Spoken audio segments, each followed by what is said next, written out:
غفر له ما تقدم من ذنبه. نحمد ونصلي على رسول الكريم. أما بعد, بسم الله الرحمن الرحيم. Assalamu alaikum wa rahmatullahi wa barakatuh. Today is a very special day because we have invited a renowned scholar from New York, and it is none other than Mufti Farhan. Let me introduce you before we begin our conversation. Mufti Farhan completed his alim course at a very young age, and then later he became Mufti. He's also specialized in Islamic financing. Currently, he's serving as Executive Director in Islamic Center of Long Island. He also created a non-profit group for youth called Children of Adam.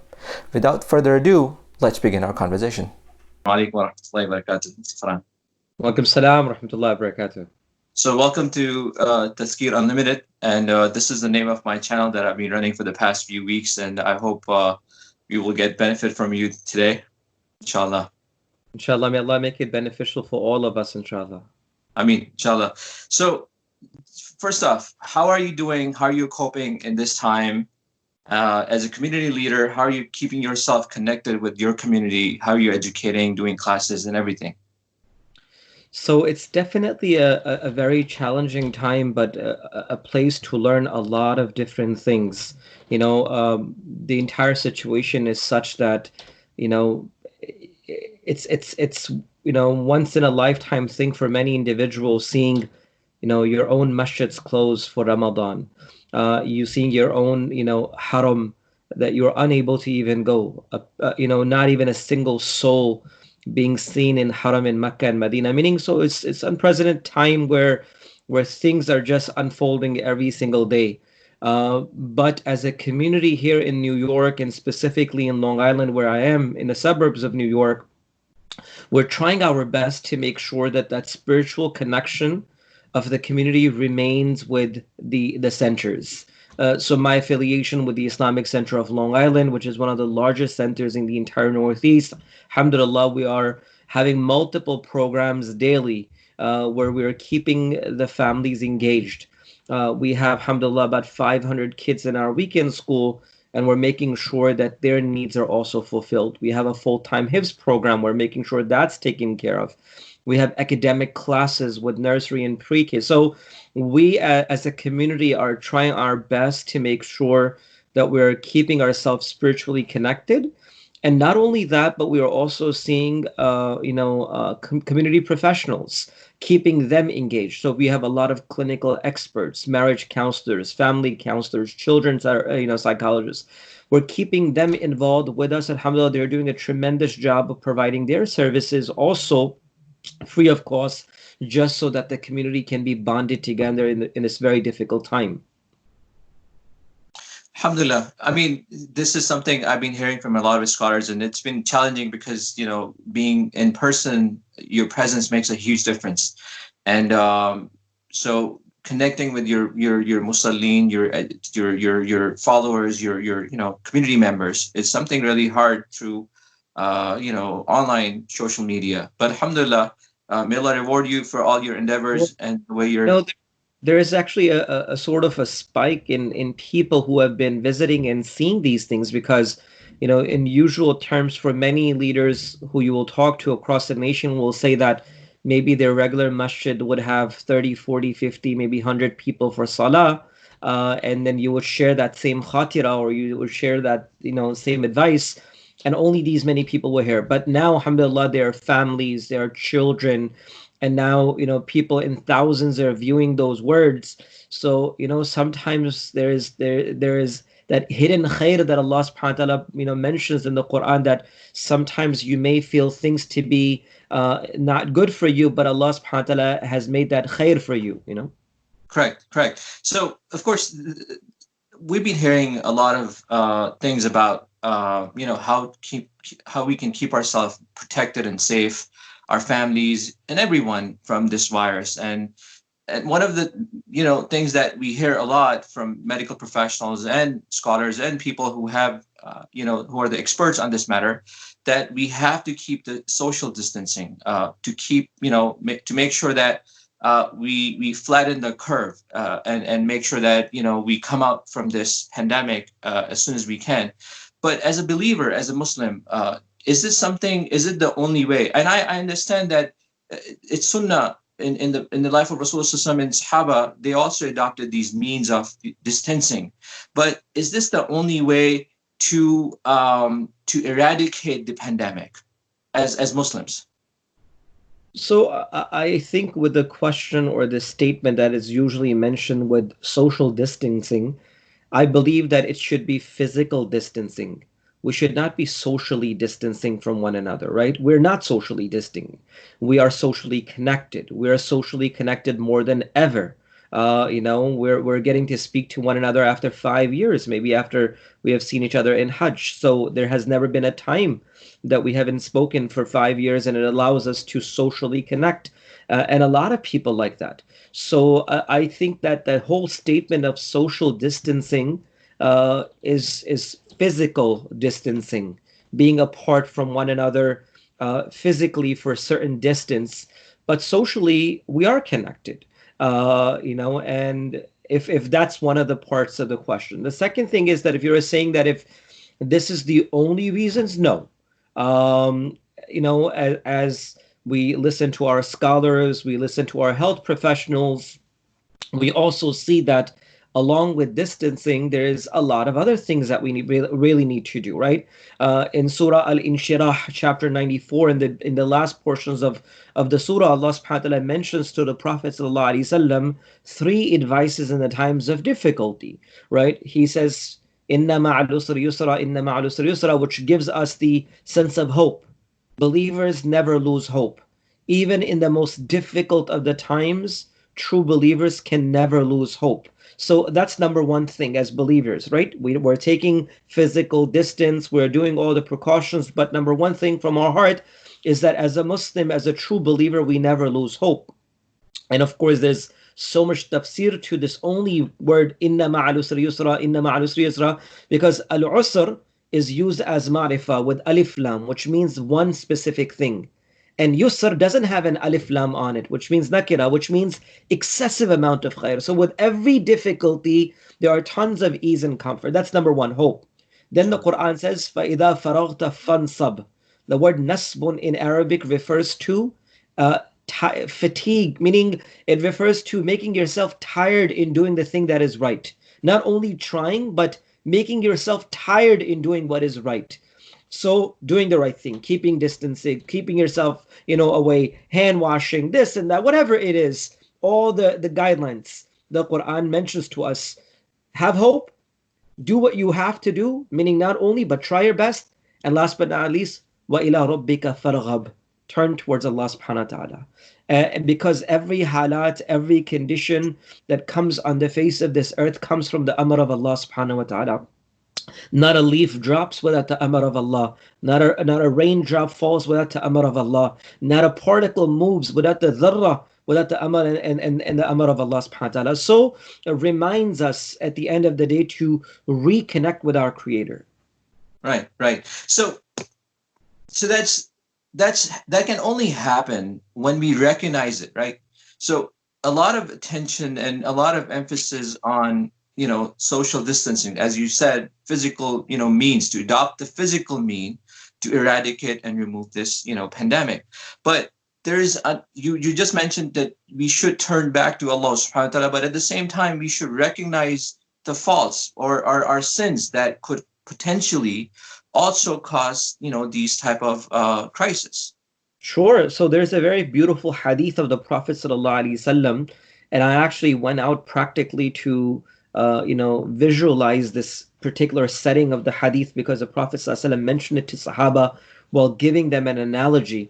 The Prophet ﷺ said the example of a believer is like an animal that is tied to a rope, and that rope is extensively long, very long, and one is around the neck of the animal and the other is tied to a peg on the side. Then the Prophet ﷺ said this animal begins to graze and eat and gets further and further and stretches that rope and goes very far away. And finally, when the rope extends its limit, meaning there is no more rope left, there's a pull in the neck of that animal because it can't go any further. And that pull in the neck of the animal is a sign that you have gone to the limit, meaning you can't go any further. It's time for you to come back, right? It's time for you to go back. And subhanallah, this hadith of Rasulullah ﷺ is a reminder that we as individuals also get tested, the Prophet ﷺ said. And there are certain pulls that come in our lives as a reminder that we have gone too far, right? It's time for us to come back towards Allah subhanahu wa ta'ala. But that pull will only be recognized through the power of Iman. If there is no Iman and that faith, a person will brush it off and say, oh no, yeah, it's okay, situations are bad, things are happening. No. But there is Iman, that strength of Iman that will allow a person to recognize that this halat and condition is because of my deeds and actions. So how does sins also impact the problem? I mean, so a lot of, I mean, as a layman, I mean, of course, when people interact with each other and in daily life, you get so much habitual and used to of certain, you know, sins and deeds that we don't even consider those as sins. And so how would you simplify, you know, how would you define in a simplified manner that what is a sin? I mean, what is it that can also impact this pandemic in eradication of this pandemic? Sure. So the famous ayah of the Quran where Allah subhanahu wa ta'ala mentions in the Quran, ظهر الفساد في البر والبحر بما كسبت أيدي الناس. ظهر الفساد. The visualization of fasad and the seeing of mischief on the face of this earth, the Quran says, ظهر الفساد في البر والبحر, on the oceans and the earth, بما كسبت أيدي الناس. It is the earning of a person's own hand. Famous hadith of Rasulullah sallallahu alaihi wasallam, when zakat will not be given, Allah subhanahu wa ta'ala will stop the rain. When you will see adultery and fornication, you will see zalzala. When you will see qatl and you will see dying and deaths of people, innocent individuals, you will see disease. When you will see mothers and fathers not being respected, you will see the adhab of Allah come on the face. So, you know, as a believer, we know that our a'mal are directly connected to halat, conditions. And that's why when Rasulullah ﷺ was taking the sacred journey towards Al-Asra wal-Mi'raj to the heavens, the Prophet ﷺ noticed, the famous hadith mentions, that he noticed things going up and down, where he asked Sayyidina Jibreel alayhi salam, and he was notified that when the a'mal of the people reach, that's how the halat and conditions come. At the time of Umar bin Abdul Aziz rahimahumullah ta'ala anhu, as we know the famous incident story when the two shepherds were in the outskirts of the city, and when they were grazing their animals, and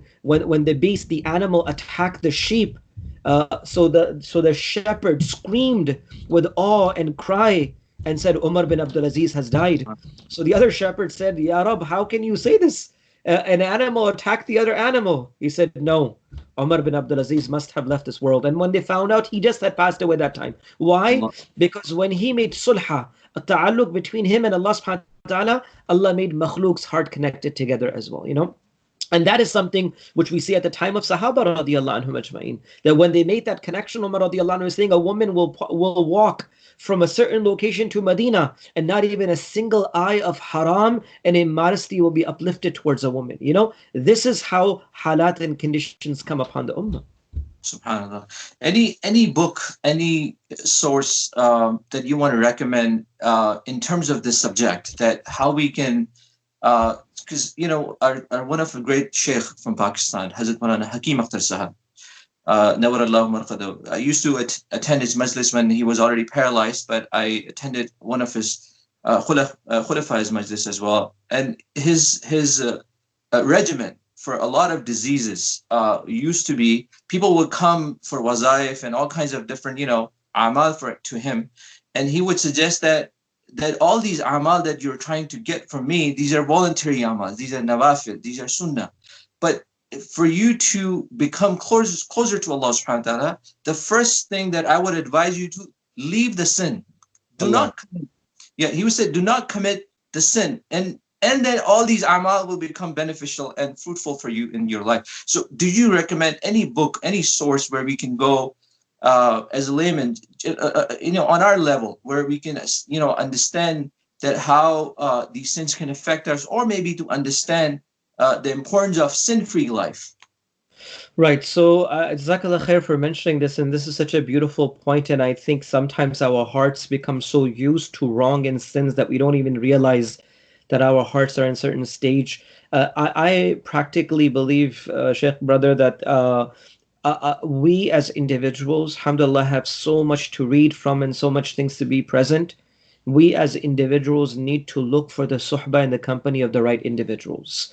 We may not find the presence of the likes of Sheikh Rahimahullah Ta'ala anhu, Hakim Akhtasab Rahmatullah alayhi. When I was a student, I would go, and Sheikh Tamim, who is in California, was also amongst the Khulafa.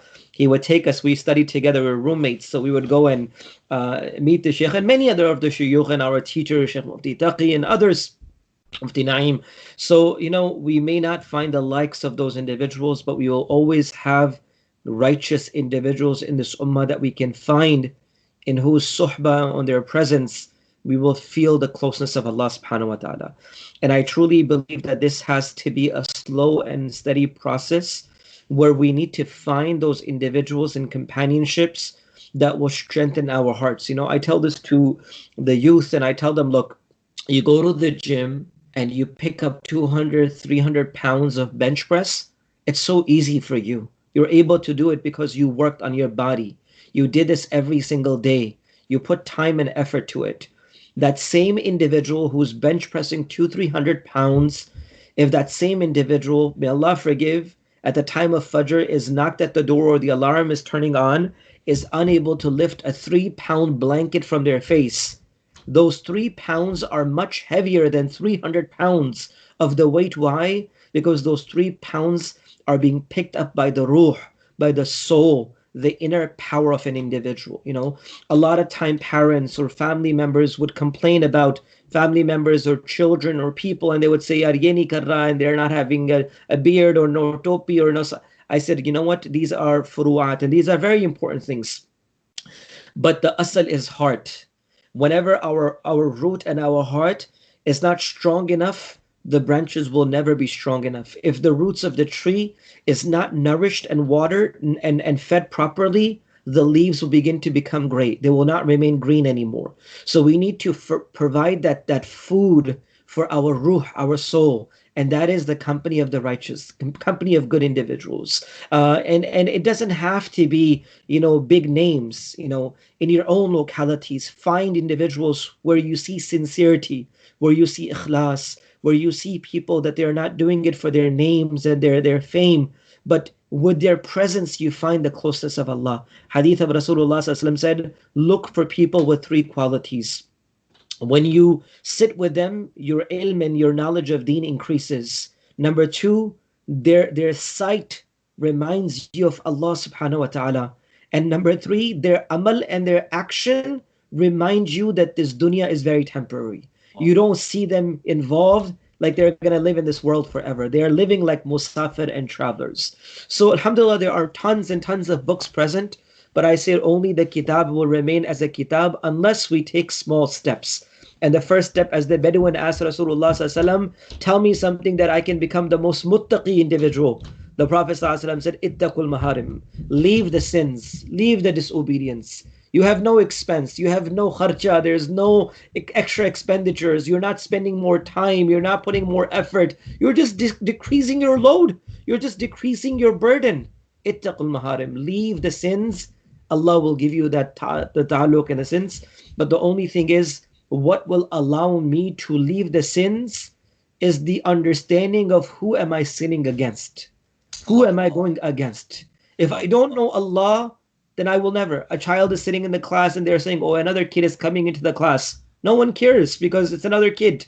If someone says the dean is coming in or the principal is coming in or the teacher is coming in, because we know that they control, they have authority that will allow us to become more conscious. Today we don't know who Allah is. We don't know the might of Allah. We don't know the power of Allah. We don't know the greatness of Allah. So to inculcate and create that in our hearts is very, very important. So talk about Allah.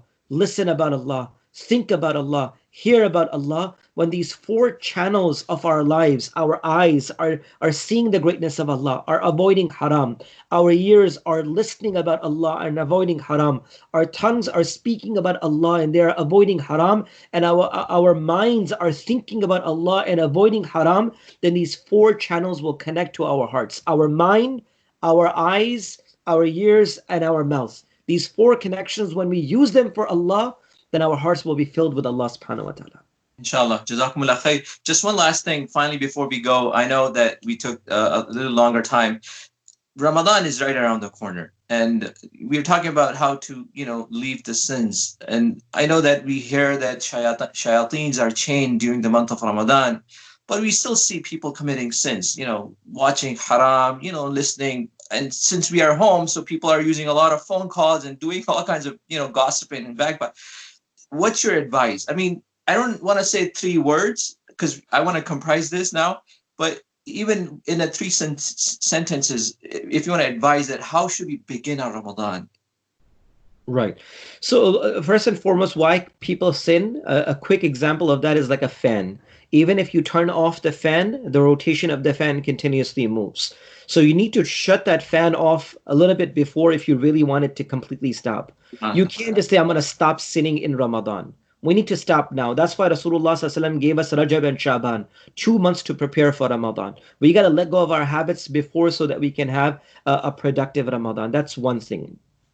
And the second thing is that we just need to realize and value of the moments and times that we have seen in front of our own eyes of how people with a blink of an eye lives are changing, right?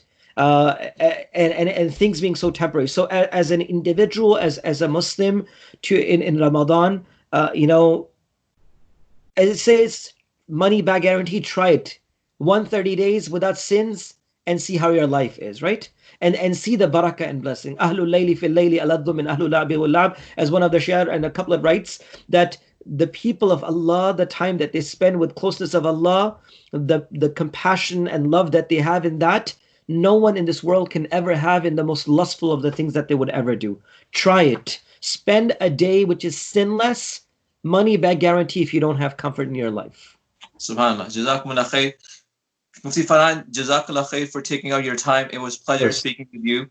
And I hope we will continue to bug you even after this crisis is over and maybe after Ramadan. Inshallah. And it's something that I guess this video conferencing and people, how they're, just like you mentioned, that the social distancing has it is being said social distancing, but it's in reality we have increased our social skills by contacting so many people. So hopefully this will help us in future as well. Inshallah. It was a pleasure. Jazakumullah khair. Assalamu alaikum wa rahmatullahi. Wa alaikum assalam wa rahmatullahi wa barakatuh. Allah, Allah.